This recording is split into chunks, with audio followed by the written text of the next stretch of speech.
Welcome back to another episode of Rob Sports Center. Now, if you clicked on this video because of Dak Prescott to hear me break down why Dak Prescott why it shouldn't even be a question of to whether he gets paid or not, then you are on the right channel. If you're on this channel just for some of the best sports coverage on YouTube, then you're on the right channel. But more specifically for this video for Dak Prescott. Okay, so I just got up and I was just like kind of doing my normal routine, going through and seeing what's going on in the football world. And obviously Dak Prescott is a ongoing trending thing in the football world. And this is something that I feel a certain ways about. So I had to cover this, right? So the video I clicked on, it was basically saying, what should Dak do going forward? Should Dak just test his value in free agency, or should he possibly re-sign with the Cowboys? Now, let me give you guys a brief rundown of Dak's situation, right?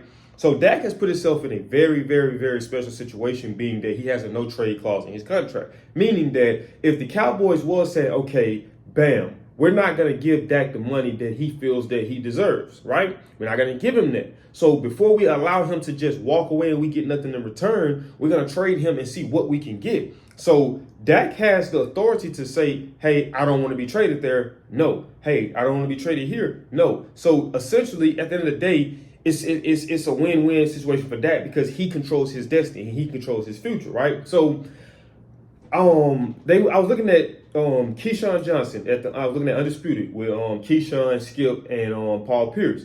And they was just like, they was asking Keyshawn, if you can give Dak any advice, what would the advice be? And Keyshawn was just telling them, like how much money he's made over his career. And he was just saying that, man, I would just focus on balling out this year and break the bank in free agency with the contract that I would be potentially offered from another team. So that led me to this.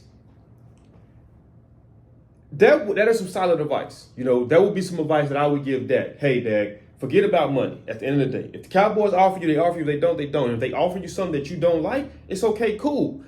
Focus on trying your best to play the best football that you've ever played in your life. And focus on at least, so you can shut up some people, maybe winning one playoff game. Getting to the Super Bowl or getting to the divisional round is a win for Dak. Because everybody keeps saying, okay, we can get here, we just can't get over that hump. Because I'm telling them, okay, you guys are focused and saying like, well, we can't win a playoff game.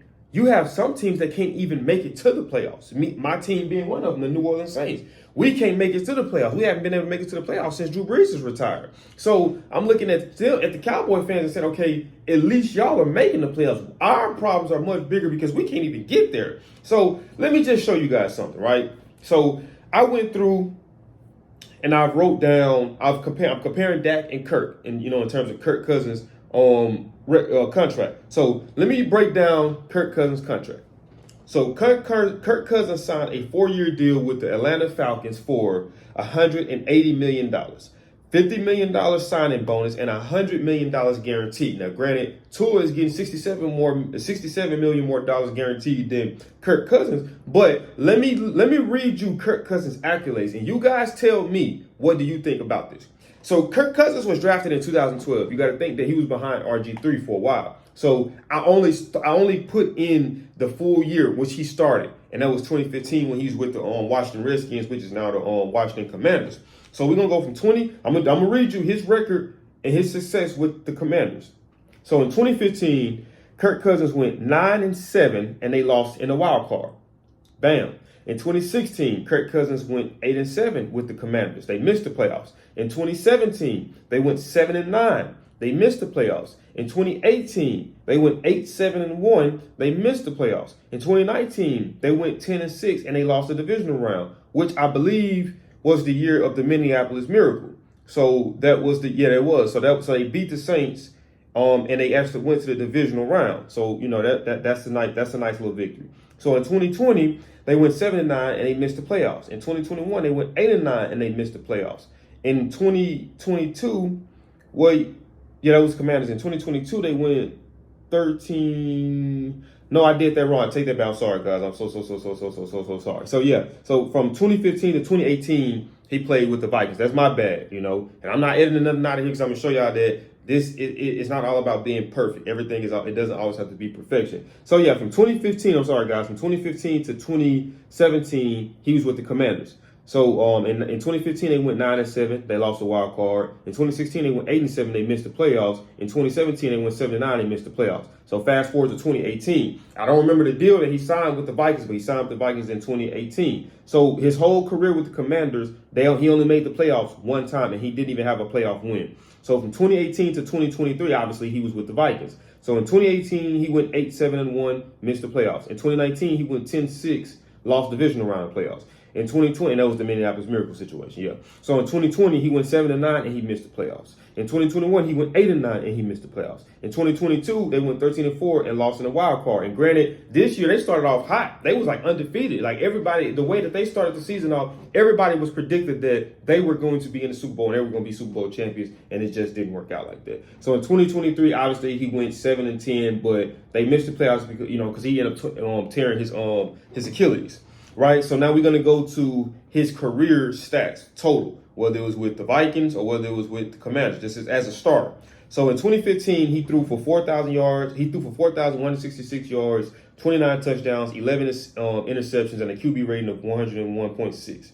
In 2016, he threw for 4,917 yards, 25 touchdowns, 12 interceptions, 97.2 QB rating. In 2017, he threw for 4,093 yards, 27 touchdowns, 13 interceptions, 93.9 QB rating. In 2018, he threw for 4,298 yards, 30 touchdowns, 10 interceptions, a 99.7 rating. In 2019, he threw for 3,603 yards, 26 touchdowns, 6 interceptions, and 107.4 QB rating. In 2020, he threw for 4,265 yards for 35 touchdowns, 13 interceptions, and a 105.0 QB rating. In 2021, he threw for 4,221 yards, 33 touchdowns, 7 interceptions, 103.1 QB rating.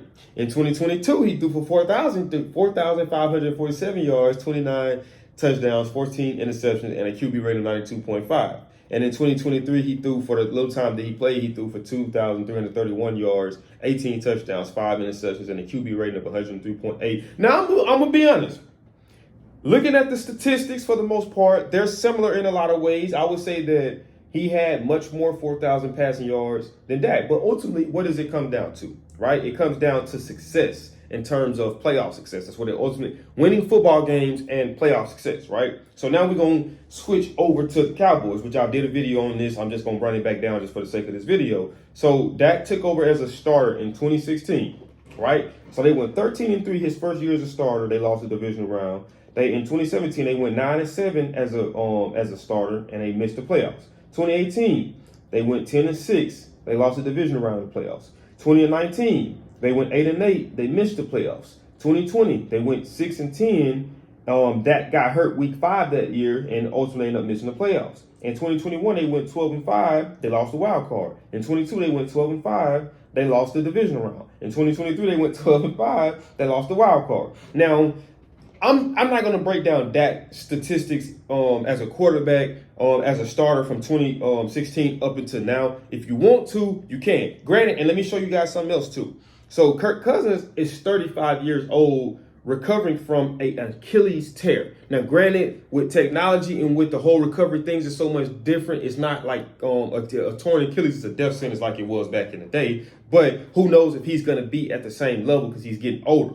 Right? You fast forward to Dak. Dak has had a major injury, but he's been able to bounce back and come back and play just as good, if not better. And he's only 31 years of age, right? So I'm ultimately getting to, and this is no knock to Kirk Cousins. Kirk Cousins, I think, is a good quarterback. You know, Kirk Cousins is a quarterback that I feel that is more than capable of getting you to the playoffs. Super Bowl, this might be a different story, but that could even be said for Dak as well. So it's a lot of things that has to play in part. So I don't want to just go through and play the blame game and saying that Kirk Cousins is a garbage quarterback, because it's almost like, was he put in the best possible position to be successful? Same thing with Dak. And we with Dak, we focus so much on, okay, Dak folds in the playoffs. But I seen Keyshawn Johnson say the same thing. Does Dak play defense? Does Dak draw up the plays? Is Dak, does he have that full say-so? So it's a lot of things that a lot of people don't really understand, that that has to go right in order for you to get to that next level. So that's not just on Dak, that's on the team as a whole, defense, special team, and even coaching. More so coaching, because it's up to coaching to put your guys in the best possible position. If we're going up against a team that has a phenomenal front seven, right, that's getting pressure every freaking play, are we drawing up plays to try to get the ball out of Dak's hands, opposed to making him hold on it a few seconds longer, and by time, before he even gets to make a decision, because of how much pressure the front is putting, he's, on his back, or he's having to try to get the ball out of his hand just in fear of being sacked, and now he's making, dumb plays and throwing crazy interceptions. So a lot of those things can be in there. And some of it could just be Dak jumping the gun, but ultimately, I'm look at the career of Dak, right? 2016 makes the playoffs. 2018 makes the playoffs. 2020 gets hurt. 2021 makes the playoffs. 2022 makes the playoffs. 2023 makes the playoffs. Let's go to Kirk Cousins. 2015 makes the playoffs. 2016 missed the playoffs. 2017 missed the playoffs. 2018 missed the playoffs. 2019 made the playoffs. 2020 missed the playoffs. 2021 missed the playoffs. 2022 made the playoffs. 2023, due to the injury, missed the playoffs. So I necessarily won't count that, but that's 3 years that he's made the playoffs as a starter. And look how many more times that Dak has made the playoffs as a starter. So, like I said, it's no reason why it should be any questions onto why Dak should be getting paid, because you name me a top quarterback in the league right now that's already not under contract. C.J. Stroud, rookie contract. Patrick Mahomes under contract. Joe Burrow under contract. Josh. So name me. Lamar, all these guys are under contract. So who are you going to go get that's better than what you got now? Jordan Love just signed a big contract. Tua just signed a big contract. Kirk Cousins just signed a big. So where are you going to go to get the productivity? Because believe me, there's, in my opinion, that's not under contract. That's what I'm saying. Don't take this, me saying that Mahomes couldn't come. I'm saying that's not under contract. There's nobody that you can take off, you can take that from and push up, and you're going to get the same results. Trey Lance, no. What's my man name that had the 15 minutes of fame? I can't think of the dude name to back up for them when Dak was hurt. And everybody was like, Cooper Rush. I'm not going to even dive into that, but I'm just trying to get an understanding of to why, and I'm trying to paint a picture to why. Like I say, is Dak the best quarterback in the NFL? Absolutely not. Far from it. Is Dak a good quarterback in the NFL? Absolutely. And who are you going to get in the upcoming draft? Possibly. You will have to lose to be able to gain stock, to be able to get a top pick in terms of quarterback. You see what I'm saying? So where are you going to get that type of productivity? So in my mind, yes. But like I said, I'm like Keyshawn. If I was Dak, if I was in Dak's ear, I'd tell him, Dak, this is your year to show everybody. This is your year to put yourself in a position to have the biggest contract in NFL history. Don't focus on all the noise. Don't focus on any of that. Just focus on playing, being the best possible version of yourself, being a great leader, and trying to, put you guys as a whole in the best possible position, delivering results. You can't never go wrong with that. But as you can see, man, that is it for this video, man. Make sure, feel free to comment down below and let me know you guys' opinion, because I most definitely look forward to that. That's what makes this so much more fun, hearing you guys' perspective, whether you're a Cowboys fan, whether you're not a Cowboys fan, I like to hear you guys' perspective and let me know what you guys think about that.